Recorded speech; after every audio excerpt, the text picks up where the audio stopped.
Everyone. The Los Angeles Lakers are doing whatever they can to acquire Kyrie Irving. Currently, they are being patient and they are waiting around to see when the shoe will drop in order to obtain Kyrie Irving. The big problem is that the Brooklyn Nets do not want to trade Kyrie Irving until Kevin Durant is traded. And many people wonder, why is they have to wait for Kevin Durant in order to trade Kyrie Irving? Like, what is the point? What is the reason? And the Nets are never going to come out and say exactly what it is. So all we can do is kind of put together the pieces in which why this would make sense.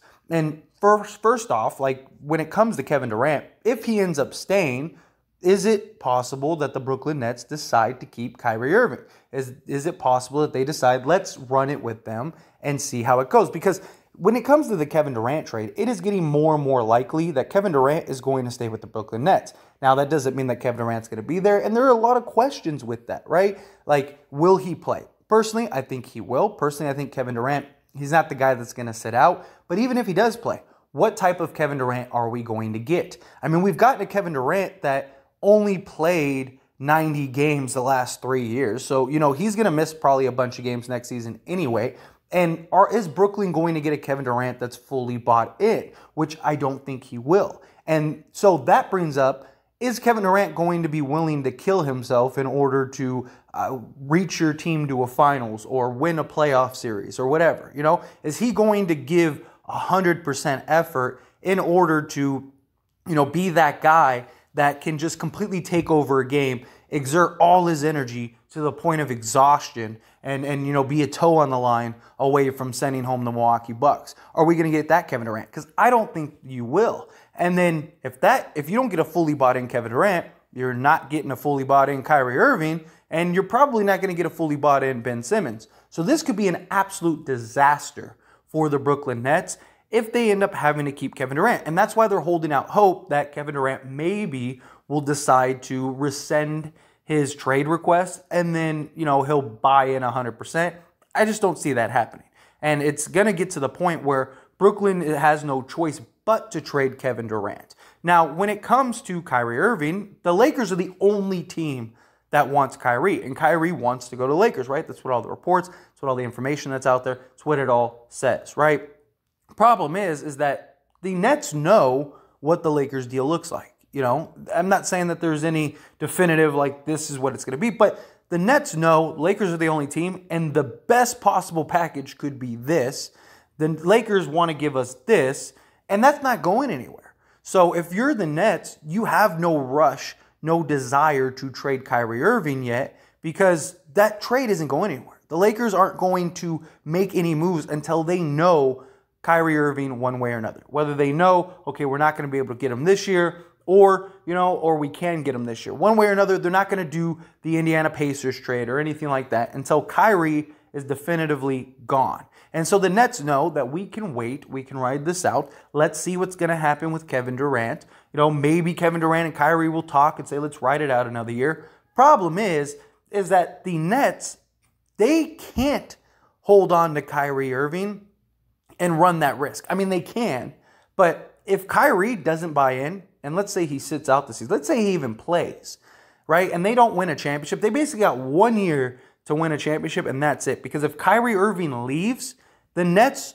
are in big trouble. Because the Nets have no money to replace Kyrie Irving. That's why they want the Lakers to take Joe Harris in any deal, so that way they could free up some of the cap space. If they don't move Joe Harris and Kyrie just walks, they have Kevin Durant, Ben Simmons, both on max deals. They have Joe Harris on, a $19 million, $20 million a year deal the next season. They're cap strapped. And they have guys that are on multi-year deals, guys that are on player options that might opt in, stuff like that. The Nets are in big trouble if that happens. And yes, they could go re-explore the Kevin Durant trades. Maybe at the trade deadline, teams are more desperate, stuff like that. But at that point, you might lose all your leverage. At that point, if Kyrie implodes your team and Kevin Durant isn't playing and all that stuff, and the Nets are a total disaster, and now you got to go back to the Lakers, that deal that you may have gotten isn't there anymore. Because at that point, if you're the Lakers, it's like, we only got to wait 3 more months and Kyrie's ours for free. Why would we give you first-round picks?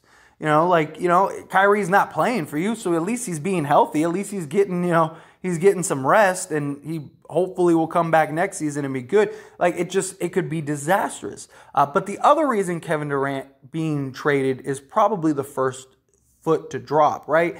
Is because if Kevin Durant is traded, the hope from the Nets side is that will open the door for more potential trade partners, right? Because right now, again, it's just the Lakers. The Lakers are the only team that want Kyrie Irving.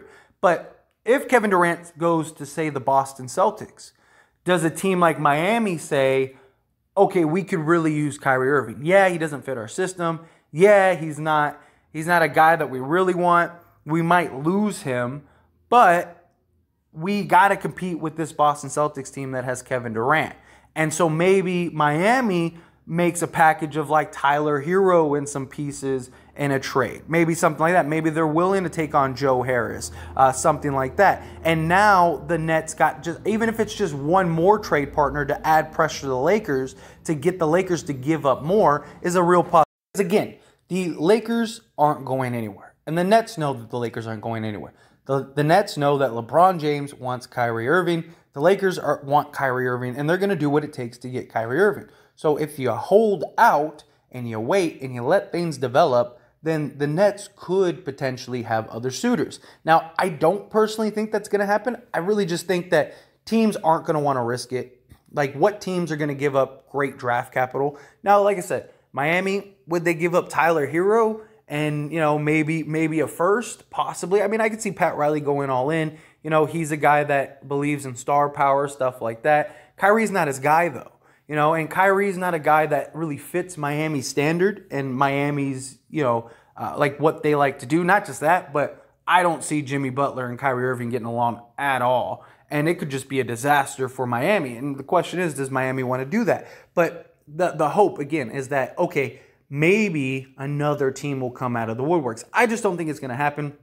Every team that has been rumored to want Kyrie Irving immediately has came out and been like, absolutely not, right? Dallas and Philly were rumored. They both came out and were like, no way. We don't want Kyrie Irving anywhere near us. We don't even want him in our building, let alone to trade for him. Like, this is not going to happen. And the pool for Kyrie is the Lakers or bust. And so the Nets, they don't need to rush. I mean, you still have a month and some change, even though it's August 1st. They still have, you know, basically a month, if not a little longer, to get this deal done. So you can basically wait it out until we're approaching training camp. Like, once we get to you know, like the week leading into training camp, that's when I really think a lot of these moves might end up happening. Whether Kevin Durant gets traded, Kyrie, Donovan Mitchell's another one. All these guys, I can see this kind of dragging out for at least another month. Because also a lot of teams are waiting to see what is going to happen with Kevin Durant, period, right? I mean, there's still free agents out there that haven't been signed, some quality free agents, you know, that are just waiting for Kevin Durant. Though Kevin Durant has the entire NBA on frozen mode because teams want to see who's going to get him, where is he going to go? Because again, if he goes to the Boston Celtics and you're the Utah Jazz, now you probably have more teams that are willing to go after Donovan Mitchell than you do right now, because that just puts pressure on some of these contenders. Like, you know, Boston was just in the NBA Finals. You know, whether they should have been there or not, you know, whether you believe Chris Middleton healthy means Milwaukee's back there or not, whatever, it still is a fact that the Boston Celtics were just in the finals and upgraded Jaylen Brown into Kevin Durant. So if you're a team that is a contender and you're looking at that, or you're a team that the Boston Celtics eliminated in this playoff series, you know, now it becomes a lot more, you become a lot more incentivized, you know. Do the Sixers go and try to get Donovan Mitchell? You know, and maybe they trade Maxey and a couple other pieces to go get Donovan Mitchell because you got another proven scorer, and they're like, we need more firepower. Maxey, he's great, but he's still young. We need somebody that has been in the playoffs and put up 50-point games in the playoffs, that isn't afraid of the big moment. I'm not saying something like that happens, but it's a possibility, right? You might have more teams that are willing to explore a Kyrie, a Mitchell trade, things like that. So all these teams are just waiting around for Kevin Durant. And the Nets have no rush to trade him. Plus, Kevin Durant's on a 4-year contract. They don't have to trade him, period. But we live in an NBA league where stars want something, they more times than not get it. You know, we saw it with Ben Simmons, and Ben Simmons is nowhere near the star power of Kevin Durant. And Ben Simmons just held out. And that's the problem. Kevin Durant, would he be the guy to hold out? Would he be the guy to sit out a season? I don't think he is, but you never know. And I mean, like I said, he's played 90 games in the last 3 seasons. He could easily just say, hey, you know, I haven't played much the last few years. I'm constantly getting injured. Or say he gets a minor injury. You know, nothing major, but let's say he gets a minor injury and his time to return is, let's say, 2 weeks. Like, what's stopping him from drawing that out for 3 months? You know, like, and just, you know, he has a doctor that says, yeah, he's not ready. His leg's still sore. You know, oh man, like I still got the bone bruise, like it still hurts, like whatever. And now you're in this tough position. Obviously, the Lakers, they want to move off of Westbrook. And I think it's inevitable that the Lakers are going to make a trade. I think Lakers making a trade is a matter of when, not if. And even if you look at the Lakers' current roster, it looks primed and ready for some significant trade. Whether that is Kyrie, whether it's Buddy Hield, Miles Turner, whether it's the Utah deal, whether it's the Knicks deal, whatever. Problem is, a lot of those deals are predicated on somebody else being traded, right? The Kyrie deal is based on the Kevin Durant trade, right? The Jazz and the Knicks deals are both predicated on Donovan Mitchell being traded. So right there, that essentially leaves the Indiana Pacers deal because Indiana just wants to clear salary, get some assets, and rebuild, right? So the Lakers most likely at this point will end up trading Westbrook for Hield and Turner if push comes to shove. Like if it's like that's the last resort, which isn't a bad plan B. That's not a bad plan B at all. If you get Miles Turner and Buddy Hield with LeBron James and Anthony Davis, that's pretty good. That's pretty solid. You got some depth. You got some shooting. You got another big guy.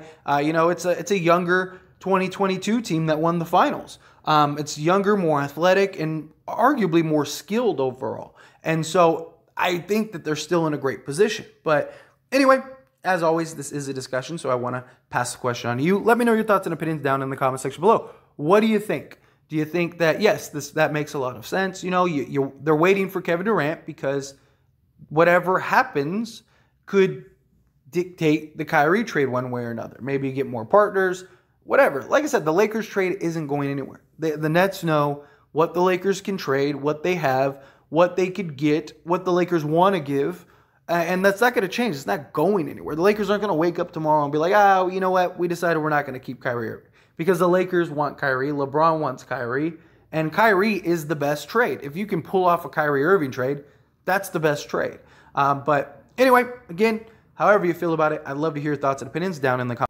That being said, hit that like button. Helps me out a lot. Lets me know you enjoy these types of videos, and I truly appreciate it. If you're not subscribed to the channel, hit that subscribe button, followed by the bell notification. Stay up to date with all things sports. Join this wonderful community and all of our discussions. I'll see you all in the next one. Thank you.